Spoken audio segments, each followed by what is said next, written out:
Hello বন্ধুরা, আজকে আমি রান্না করব মুচমুচে মোচার চপ। সো চলো শুরু করা যাক। প্রথমেই আমি মোচা আর আলুকে সেদ্ধ করে নিয়েছি, সেদ্ধ করে চটকে নিয়েছি। আর নিয়েছি পেঁয়াজ কুচি করে, লঙ্কা কুচি করে, আর নিয়েছি ধনেপাতা কুচি করে, আর নিয়েছি ধনে জিরে গুঁড়ো, আর নিয়েছি গোলমরিচের গুঁড়ো। এবার হচ্ছে কিছুটা পেস্ট করে নিয়েছি আদা রসুন পেঁয়াজের অল্প করে। এবার এগুলোকে ভালোভাবে মাখিয়ে নেব। তার আগে আমি স্বাদ মতো লবণ দিয়েছি সামান্য পরিমাণে হলুদ গুঁড়ো, আর নিয়েছি কর্নফ্লাওয়ার পরিমাণ মতো।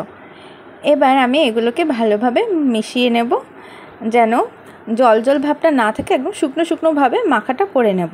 আমার মাখাটা করা হয়ে গেছে। আর নিয়েছি ক্রিসপি আর একটা ডিম। আর সেই মাখাগুলোকে আমি একটু বল বল করে নিয়েছি। এগুলোকে এবার চ্যাপটা করে চপের মতো শেপ দেব, গোল শেপ।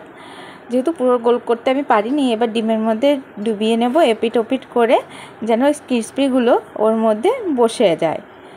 দেখো, এবার আমি হাত দিয়ে পরপর ওপর করে দিয়ে দিচ্ছি, একটু চেপে দেব যেন ভালোভাবে লেগে যায় ক্রিসপিগুলো। আমি তেলটা কড়াতে আগেই দিয়ে দিয়েছিলাম, তেলটা গরম হয়ে এসেছে। এবার আমি চপটা দিয়ে দিচ্ছি।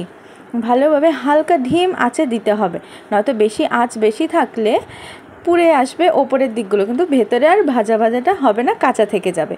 এবার হালকাভাবে আস্তে আস্তে করে আমি নাড়িয়ে নিচ্ছি হালকা আছে।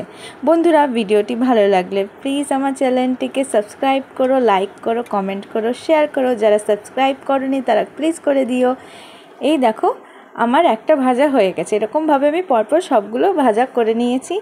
কি সুন্দর লাগছে না, পুরো থালা ভরা ক্রিসপি মুচমুচে মোচার চপ। ভালো লাগলে জানিও কেমন হলো ভিডিওটা।